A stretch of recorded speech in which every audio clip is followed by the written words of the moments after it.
Welcome to Couple Reviews, where everybody here is a Tangled fan, and if you're not a Tangled fan, go become a Tangled fan and then come back.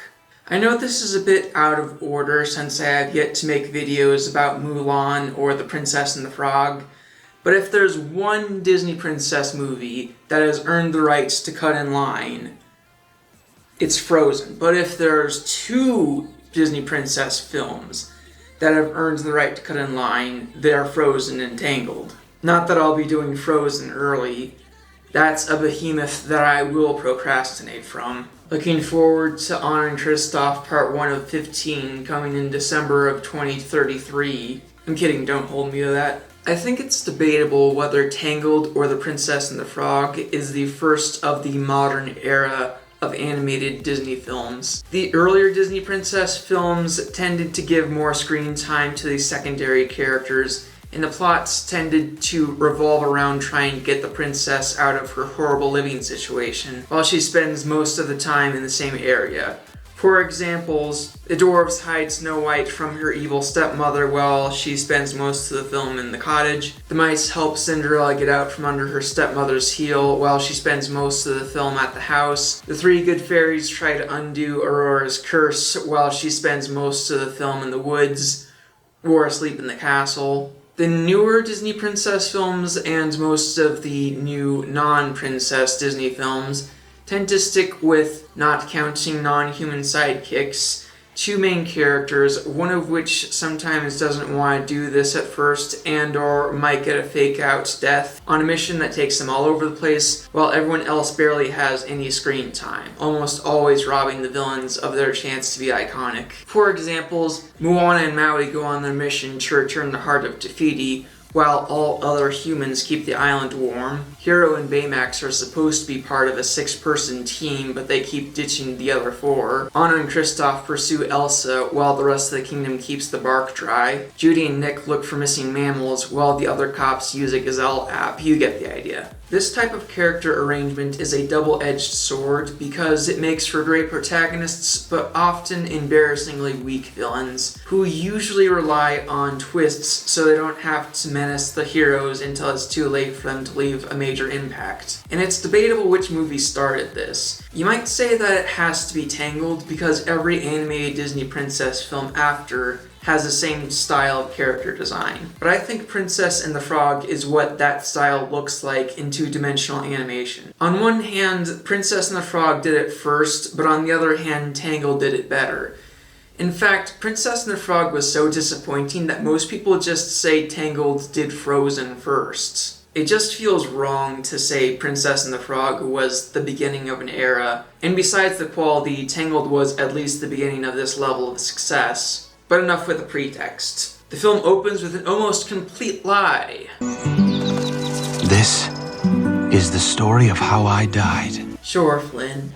We'll bury you next to Baymax, Ralph, Judy, Casita, Maui's Hook, and everyone in Raya and the Last Dragon. Flynn narrates about how a drop of sunlight fell from the sky and from it grew a golden flower. When they wrote Tangled, they probably imagined the sun drop as literally a drop of sunlight that fell from our solar system's sun. Without spoiling much, Tangled the series delved more into what the sun drop actually is, but I don't think they thought that far ahead back then. It had the ability to heal the sick and injured. For the sake of not copyright infringing, I'll take the opening exposition from here. Gothel found the flower and sang to it to make herself young. They animated a really smooth transition from old to young. Even her singing de-ages midway. Let your power shine.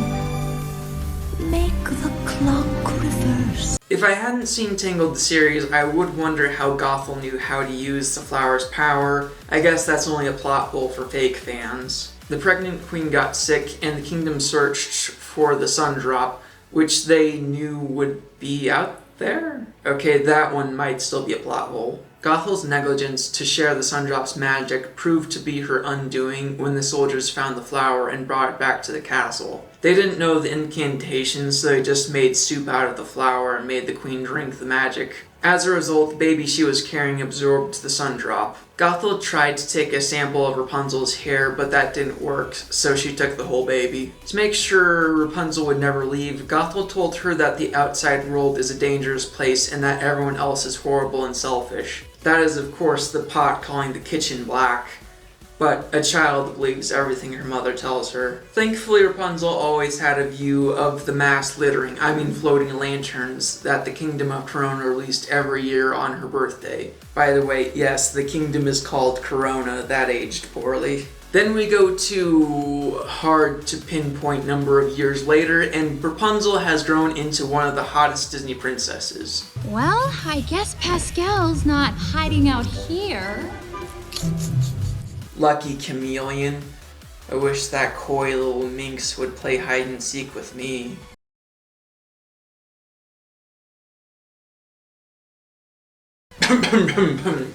I mean, as you can see, Rapunzel, like many other Disney princesses before her, has made friends with an animal of unrealistic intelligence. Pascal is a great animal sidekick, not only because he has the alternative comic relief of having dry reflections when he's not being cute, but also because he's Rapunzel's only friend in this tower, someone for her to talk to when Gothel is away so she won't go insane. While Pascal doesn't have the experience to know just how toxic Gothel is, he still has the sense to know Rapunzel should go see the world outside. Well, what do you want to do? Yeah, I don't think so. I like it in here, and so do you. Even after Rapunzel leaves the tower, she doesn't see Pascal as less than her human friends because she's known him the longest. In fact, he's the only constant between her old life and her new life. Rapunzel sings a song with a painfully relatable title. A montage shows the various ways in which Rapunzel has made the bests of the tower she never leaves. As the song goes on, it becomes increasingly apparent that she can only do so much and she inevitably reaches stagnation too quickly. The way she says she wonders when her life will begin plants the idea that she always saw her arrangement as temporary, even though Gothel always intended it to be permanent. Rapunzel had the misconception of Gothel being kind and wise, and thus the idea that Gothel would never let her out didn't feel right to her.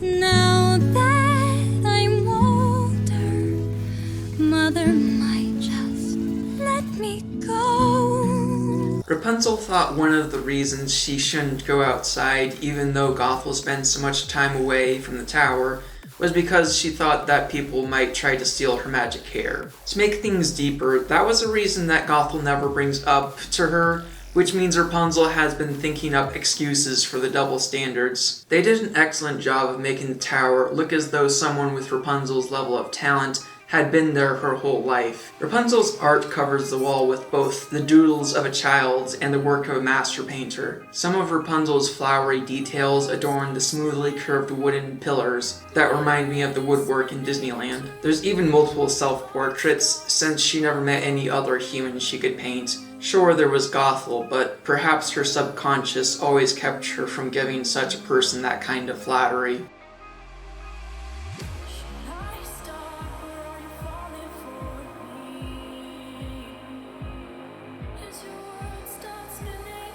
We then cut to a trio of ruffians parkouring around the castle they intend to steal from. Parkour! Parkour! Extreme! Parkour! Parkour! One of said ruffians is actually Tangled's Disney prince, Flynn Rider. Wait, he's a thief?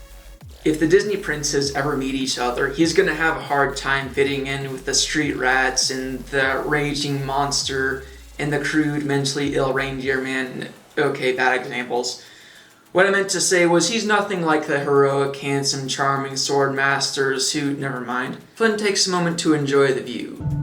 Guys, I want a castle. He says, not knowing he's destined to live in this very castle. They lower Flynn down so he can steal the crown without being seen. He's skilled enough to do so undetected, however, he's also daring enough to be noticed on purpose. Oh, hay fever? Yeah. Huh? Wait! Hey, wait! You might be thinking, what would have happened if Rapunzel was never kidnapped? That's Rapunzel's crown that Flynn just stole. As much as Gothel was in the wrong to do what she did, it's possible that Flynn and Rapunzel never would have fallen in love if it wasn't for her. Rapunzel being a princess and Flynn being a thief should have pitted them against each other, and seemingly only didn't because Gothel changed the rules. The question, what if Rapunzel was never kidnapped, is far more interesting than the question answered by What Once Was Mine, A Twisted Tale. What Once Was Mine is a terrible book that takes place in an alternate timeline where Rapunzel's mother drank from a potion made with the moondrop flower. Yes, moondrop flower, not moonstone. It only gets worse from there. I made a video where I complained about my issues with What Once Was Mine. That video is 45 minutes long and is entitled, What If Tangled Was Bad? You should check out that video, but not the book itself. Because I am a writer of superior caliber, let me outline to you what would have made a better Twisted Tale. To be clear, what I'm about to describe is a synopsis that I made up for a book that has not been written. Do not confuse this with what happens in What Once Was Mine. Imagine this. Our hypothetical book begins with the night Gothel tried to kidnap Rapunzel.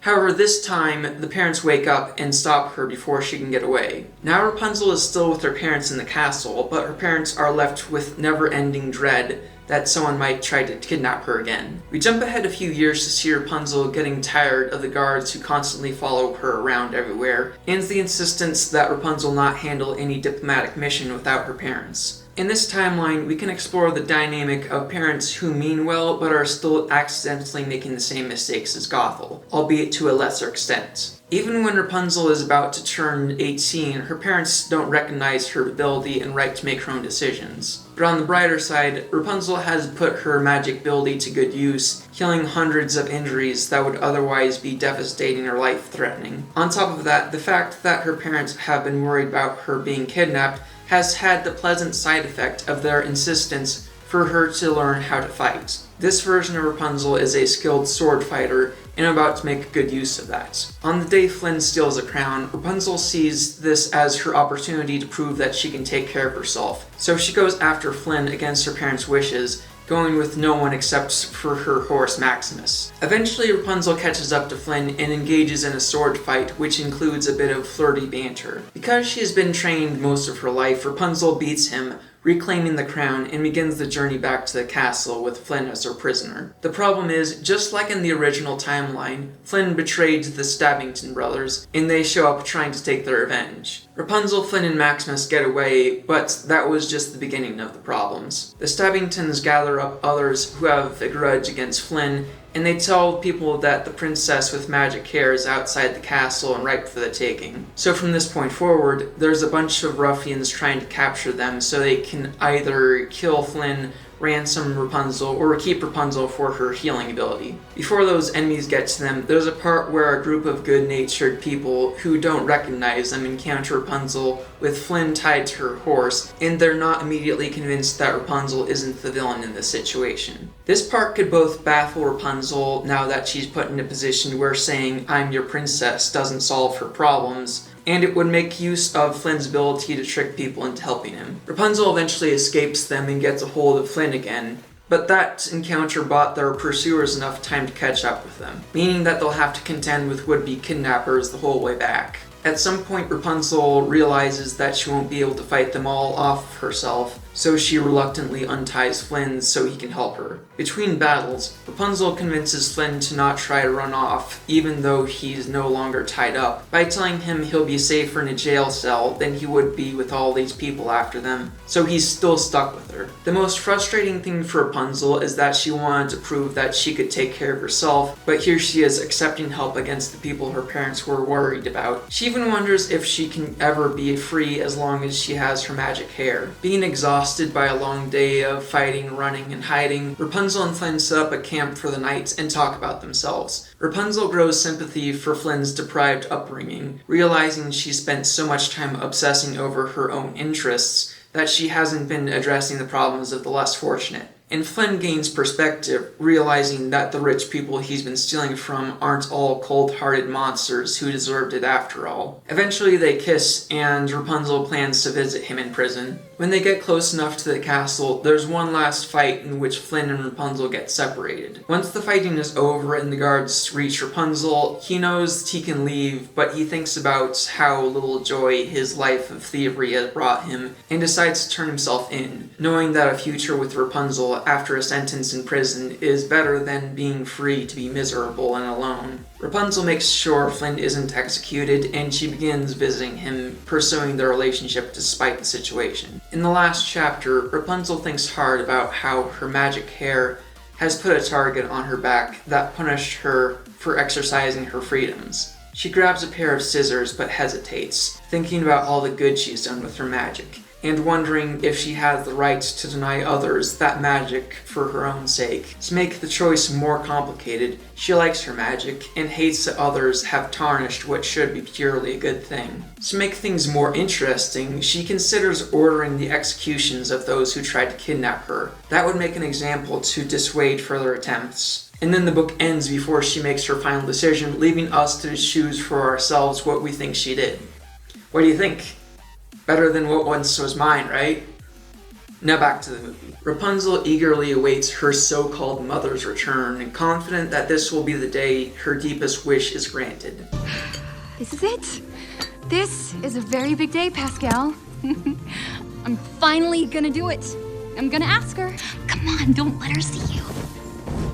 How interesting it is that Rapunzel kept Pascal's presence a secret from Gothel all this time. Perhaps deep down she's aware that Gothel would treat him poorly, or even forbid Rapunzel from having a friend, however harmless. Rapunzel lets down her hair, and they begin the process of bringing Gothel up with practiced efficiency. This is meant to display that Gothel will always make Rapunzel do the heavy lifting while she always takes the easy part. But I'm too distracted by the physical madness of this impossible feat.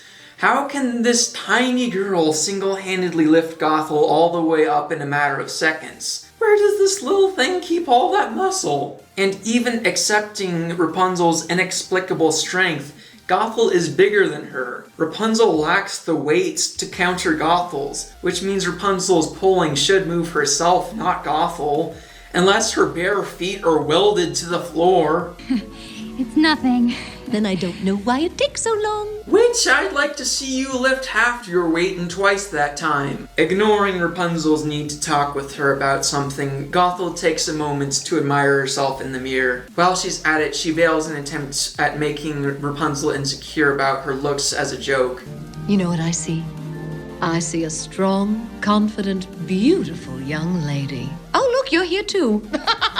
I'm just teasing. Stop taking everything so seriously. She keeps telling Rapunzel she's only joking to get away with making her feel bad about herself, hoping she'll never get the confidence she needs to leave the tower on her own. You know how I feel about the mumming, blah, blah, blah, blah. It's very annoying. I'm just teasing. You're adorable. I love you so much, darling. In doing so, she can still masquerade as her caring mother. Mother, I'm turning 18, and I wanted to ask... I want to see the floating lights.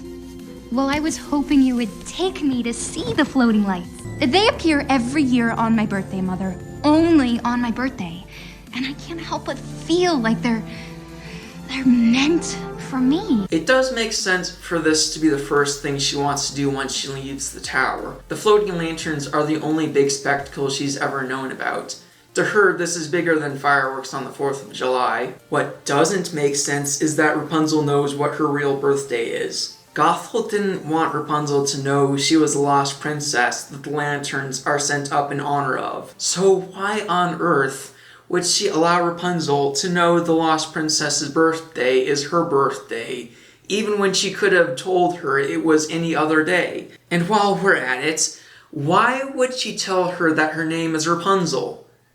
We never hear about another name that her parents intended her to have, so I'm left to assume her name was always Rapunzel. There's no reason for Gothel not to give her some other random name, so she wouldn't have the obvious clue about who she is. Gothel even calls Rapunzel Flower because she originally used the sun drop's magic when it was in a flower, and to her, Rapunzel serves the same purpose. And it's not like it was a secret to the rest of the kingdom how the sun drop was used to heal the queen. With all these dead giveaways, it's kind of weird that they are not the reason Rapunzel figures out who she is. Not caring how much Rapunzel wants to see the world outside, Gothel sings about the world being too dangerous for her. In this song, two lines jump out to me more than others. Knew that soon you'd want to leave the nest.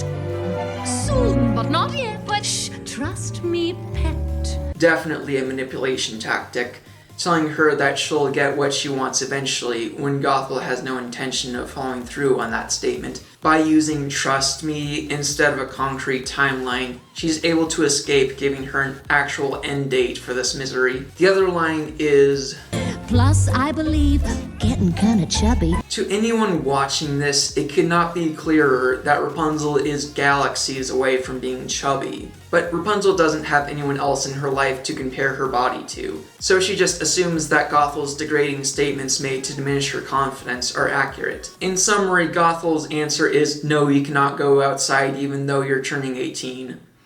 Despite the fact that Gothel is a fake mother who neither gave birth nor went through proper adoption procedures, she does present a cautionary tale for real parents.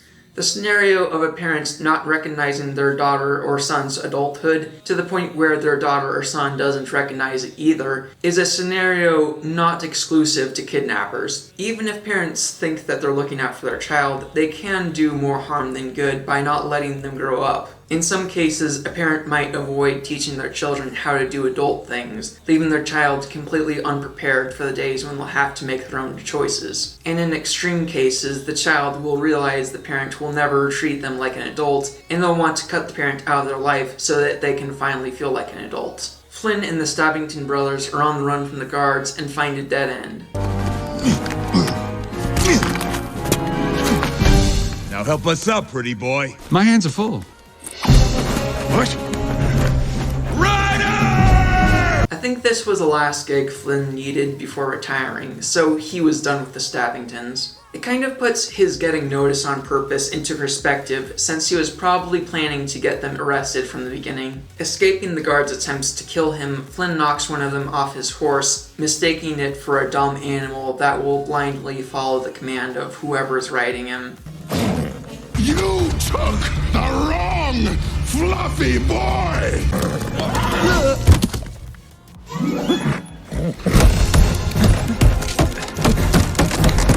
It's truly hilarious how hard the guards are trying to kill him. No warnings, no hands up, no non-lethal weapons. Plan A is kill him, plan B is take him to the dungeon, not give him a trial, and then kill him. However, I want to bring up that Tangled the series was not very consistent with this mentality of shoot first and ask questions after the funeral. It's obviously because the movie wanted the guards to be a source of life-threatening danger for Flynn because they're on opposing sides.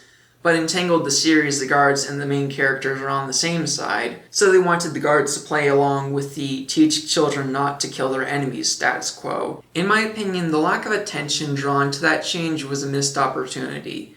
They could have had an episode that explored the guards being too cruel and ignoring due process, leaving Rapunzel to change the system. But alas, no such episode exists. While Pascal is the ultimate animal sidekick, Maximus is more like the Tom to Flynn's Jerry, or the Coyote to his Roadrunner. I think that's emblematic of what Tangled does so well, which is making something up to modern standards while using traditions from the earlier days of animation.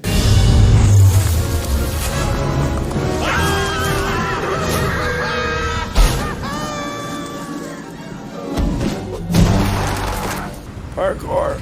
Hiding from Maximus, Flynn stumbles upon Rapunzel's tower, and worrying less about the owner of the tower than about death by horse, Flynn climbs all the way up, hoping to wait until the situation cools down.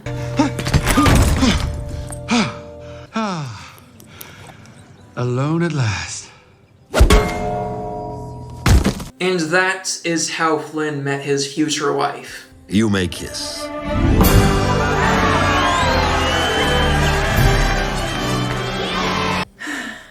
years from now, when their children ask how they met, he'll say, "Well, kids, I was on the run from the law and I broke into your mother's house using arrows I apparently had shoved up my ass. She was so happy to see me, she knocked me out with a frying pan and locked me in her closet so she could keep me forever." Wow. I feel like this video has gone on for a while and they're just now finding each other. How far into the movie are we?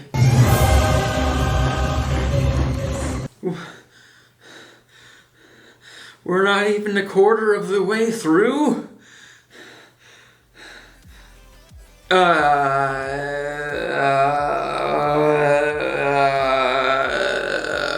have an excellent idea.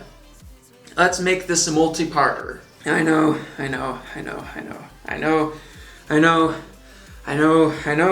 this is supposed to be couple reviews where we're supposed to talk about fictional couples, and I'm cutting the video off before they've even spoken to each other, but there's just so much to talk about and so little time, and let's just consider this no, hang on, this is couple reviews. This is couple reviews because I'm telling you the story that brought this couple together. That's my lawyer's loophole. So how that's telling you, that's how I'm still being inside the format of couple reviews. This is still couple reviews, and we review fictional couples in couple reviews. If you're interested in seeing more couple reviews on Disney princesses, I have 2 very good videos about Beauty and the Beast and Aladdin. And yes, those videos cover the whole movie, not the first 20 minutes-ish. I also have a good Pocahontas video. It's good, just not as good as the Aladdin and Beauty and the Beast videos. And if you want more Disney princess content, I not only review the films, I also do videos about the books. So remember to like, comment, subscribe, ring the bell, and look forward to Rapunzel and Flynn / Eugene Part 2.